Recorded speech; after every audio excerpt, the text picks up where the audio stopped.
जय हिंद, नमस्कार दोस्तों। आप सभी का स्वागत है हमारे यूट्यूब चैनल पर।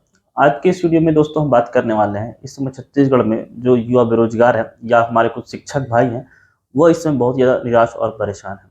मैं ये बात क्यों कर रहा हूँ, इसके बारे में हम लोग वीडियो में चर्चा करेंगे और डिटेल से एक-एक चीज़ों को हम लोग समझते हुए चलेंगे। सबसे पहले मैं बात करने वाला हूँ, अभी सरकार ने जो निर्णय लिया है कि लगभग 10,000 से ऊपर जो स्कूल है, उनका युक्तियुक्तकरण करने के लिए लगभग कुछ 10,463 जो स्कूलों का युक्तियुक्तकरण किया जाएगा और इसमें से लगभग काफ़ी सारे 40,000 से ऊपर जो पद हैं, वो समाप्त हो जाएँगे शिक्षकों के। तो सबसे पहले बात करते हैं, यहाँ पर आप लोग आदेश भी देख पाएँगे और इस आदेश के बाद काफ़ी सारे जो शिक्षक लगभग 10,000 से ऊपर की संख्या में शिक्षक हैं, वो ग्राम तूता जो रायपुर में वहाँ धरना देने पहुँचे थे, उसके बाद उन्होंने घेराव करने सचिवालय भी गए थे। और वहाँ घेराव में देखेंगे आप लोग कि पुलिस इतनी भयंकर थी कि 3 लेयर में सिक्योरिटी लगी हुई थी और वो लोग वहाँ पे आंदोलन किए सच, लेकिन कोई बात बनती हुई नज़र नहीं आ रही है। तो कहने का मतलब ये है कि इतने सारे पद एक साथ गवर्नमेंट समाप्त करना क्यों चाहती है ना? तो उसके लिए आपको समझना पड़ेगा युक्तियुक्तकरण ये जो शब्द है हिंदी का, ये क्या होता है? तो जनरली क्या होता है, इसको साधारण भाषा में हम लोग कह सकते हैं कि किसी 2 चीज़ों को आपस में मर्ज कर देना, है ना? मतलब कि एक स्कूल है, वहाँ पे कम बच्चे हैं और दूसरा स्कूल थोड़ा दूर में, वहाँ भी कम बच्चे हैं। दोनों प्राथमिक स्कूल है मान लीजिए, वहाँ पे दोनों संख्या में टीचर्स भी जाएँगे, प्रिंसिपल्स भी जाएँगे और स्टाफ है, झाड़ू-पोछा सब चीज़ होता है। उसके बाद क्या कर सकती है गवर्नमेंट, युक्तियुक्तकरण मतलब 2 प्राथमिक स्कूलों को मिला करके वो एक स्कूल बना देगी, दोनों के बच्चे मर्ज हो जाएँगे, जो शिक्षक वहाँ पे थे वो शिक्षक भी आपस में मर्ज हो जाएँगे। तो ऐसी कंडीशन में क्या होता है कि सरकार का खर्चा तो बचता है, लेकिन बहुत सारे शिक्षक के जो पद हैं वो समाप्त हो जाते हैं। ठीक है? और बच्चों के लिए भी आना-जाना थोड़ा दूर हो सकता है, कुछ बच्चों के लिए पास हो सकता है। तो युक्तियुक्तकरण का मतलब क्या है, 2 प्राथमिक शालाएँ हो गई या 2 हायर सेकेंडरी स्कूल हो गए, उन लोग को मिलाकर के एक स्कूल कर देना है और इससे क्या होता है, शिक्षकों पे जो काम का बोझ होता है, वो बढ़ जाता है। तो गवर्नमेंट अपना खर्चा बचाने के चक्कर में इस प्रकार से कर रही है।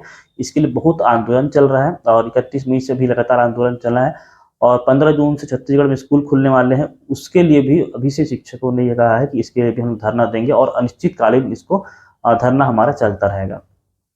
तो ये काफ़ी बड़ा विषय है कि लगभग 40,000 से पद एक साथ युक्तिकरण के चक्कर में समाप्त कर दिए जाएँगे और जो शिक्षा व्यवस्था है, उस पर भी काफ़ी यहाँ पर असर पड़ने वाला है।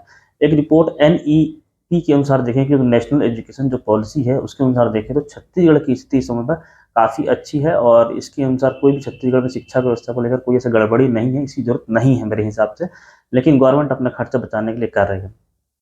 दूसरी तरफ सरकार के ऊपर ये आरोप भी लग रहे हैं कि ये युक्तियुक्तकरण करके जो सरकारी स्कूल है उसको संख्या कम कर दी जाएगी, टीचरों की शिक्षकों की संख्या कम कर दी जाएगी।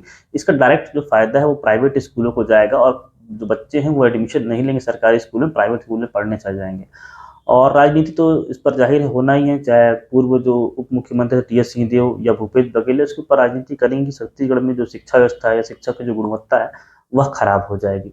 तो इसके बारे में आप सब लोग क्या सोचना है? बहुत सारे जो भाई 10,000 या 12,000 जो शिक्षक जो हैं, वो सभी लोग आंदोलन कर रहे हैं इसको रोकने के लिए। युक्तियुक्तकरण ना किया जाए, जिस प्रकार से चल रहा है उसी प्रकार से चलता रहना चाहिए। चलिए आगे बात करते हैं दोस्तों दूसरे मुद्दे की, जिसके बारे में हमको बात करनी थी। वह मुद्दा है कि छत्तीसगढ़ में सब इंस्पेक्टर भर्ती का। पिछली जो सब इंस्पेक्टर भर्ती हुई थी उसकी भी ट्रेनिंग स्टार्ट हुई है, मतलब 2018 में वैकेंसी निकाली गई थी 900 से अधिक पदों पर। उसके लिए 2025 से मान लीजिए भर्ती कंप्लीट होती है, मतलब कि 7 साल लग जाते हैं। कहने का मतलब ये है कि 7 साल में एक पुलिस भर्ती एसआई की प्लाटून कमांडर वगैरह जो सारे पोस्ट सभी को मिला करके कंप्लीट कराया गया। उसमें भी बहुत सारे विवाद हुए थे, व्यापम के द्वारा ये जो परीक्षा ली गई थी इसकी पर बात करते हैं। इससे पहले ही अभी 2024 में लगभग 9वें-10वें महीने पे अक्टूबर के आसपास में पीएससी के द्वारा 341 पदों पर सब इंस्पेक्टर की वैकेंसी के लिए आवेदन मांगे गए थे। कहने का मतलब ये है कि पिछली बार व्यापम से कराया गया था, बहुत सारी गड़बड़ी सामने आई थी। इस बार सोचा गया होगा कि चलो एक बार पीएससी को मौका देकर देखते हैं।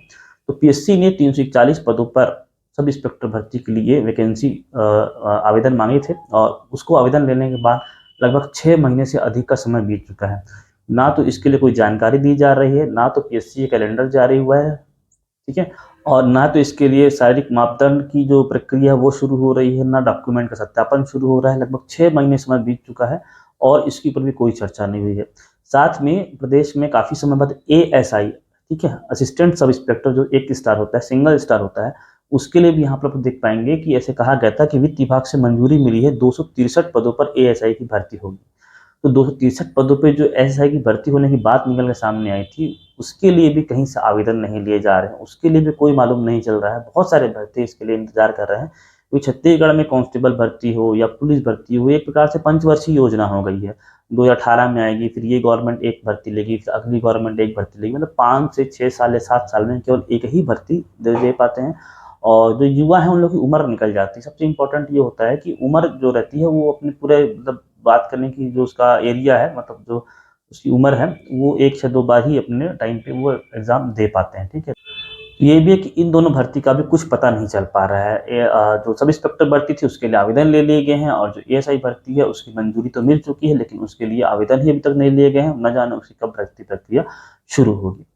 तो ये थी शिक्षक भर्ती की बात। और सब इंस्पेक्टर भर्ती की बात कर लूँ, इसके बाद में एक बात और करता हूँ। छत्तीसगढ़ में आबकारी आरक्षक, ठीक है, यहाँ पर देख पाएंगे 1 महीने पहले से ही व्यापम के द्वारा भी नोटिस दिया गया था, और दैनिक भास्कर जो प्रमुख अखबार है यहाँ पे भी नोटिस आया था कि आबकारी आरक्षक के 200 पदों पर जो वैकेंसी है इसके लिए जल्द आवेदन लिए जाएंगे। अब 12वीं पास इसके लिए योग्यता रखी गई है, तो बहुत सारे आवेदन इसके लिए आना लाजमी है। और काफ़ी समय बाद व्यापम के द्वारा आबकारी आरक्षक के पदों पर वैकेंसी ली जा रही है। इसके लिए मैंने पहले भी वीडियो बनाया है, तो डिटेल में सिलेबस वगैरह बताया है आप लोगों को। तो आबकारी आरक्षक इस बार व्यापम लेने वाला है। पहले जो आबकारी निरीक्षक हो गया, जो आबकारी अधिकारियों की भर्ती होती है वो पीएससी के द्वारा होती है, ठीक है। तो लगभग इसके लिए भी 1 महीने का समय बीत गया है, यह कहते हुए कि जल्द ही इसके लिए व्यापम के वेबसाइट में आवेदन मांगे जाएंगे, लेकिन अभी तक आवेदन नहीं मांगे गए हैं।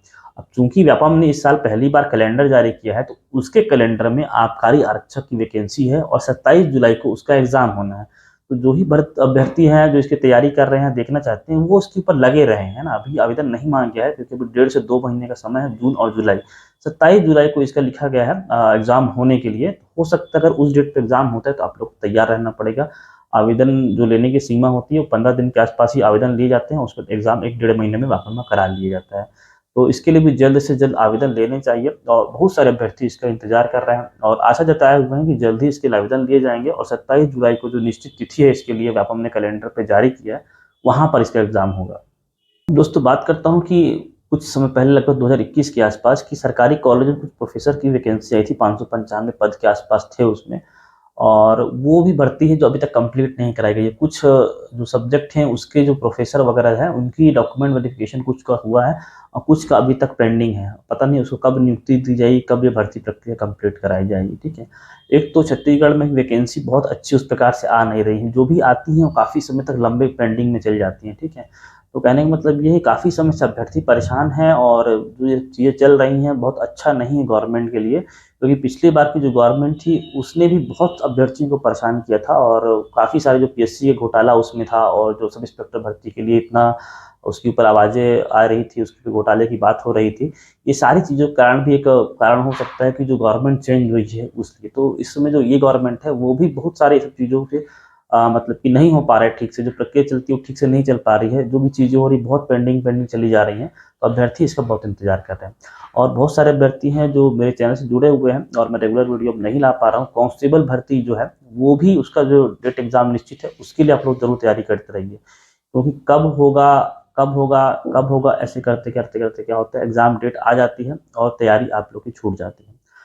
और दोस्तों बात करता हूँ सेंट्रल गवर्नमेंट में, जैसे अभी एनटीपीसी की भी एग्जाम स्टार्ट होने वाले हैं, ठीक है। 5 जून से 6 जून से जो है एनटीपीसी ग्रेजुएट लेवल के यहाँ पे एग्जाम चालू होने वाले हैं।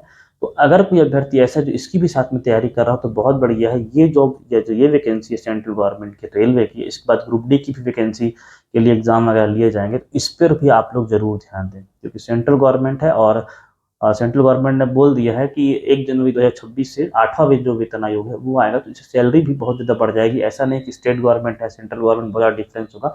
सेंट्रल गवर्नमेंट में जल्दी से आपको सैलरी बढ़ेगी। 40-45 हज़ार की जो सैलरी है वो मिनिमम आपकी होगी इस समय पर, ठीक है। चाहे आप लेवल 1 ग्रुप डी में आइए या ऊपर के लेवल भी कोई एग्जाम में आते हैं लेवल 4, 5, 6 में, तो आपकी जो सैलरी बहुत बढ़ी होगी। बस आपको अगले 6 महीने 8 महीने उसे पढ़ना है और किसी एक एग्जाम को ट्राई करके पढ़िए और सिलेबस कंप्लीट करते रहिए। हो सकता है स्टेट गवर्नमेंट में क्या होता है कि एग्जाम पोस्टपोन हो जाते हैं, नहीं लिए जाते हैं, तो फिर भी आपको मैथ्स, रीजनिंग, जीएस पढ़ते रहना, ताकि जो भी एग्जाम आए उसकी आपकी तैयारी कंप्लीट रहे, ठीक है। तो होप सो आपको वीडियो अगर पसंद आया है, जानकारी अच्छी लगी तो शेयर कीजिएगा, और मिलता हूँ मैं आपसे अगली वीडियो में।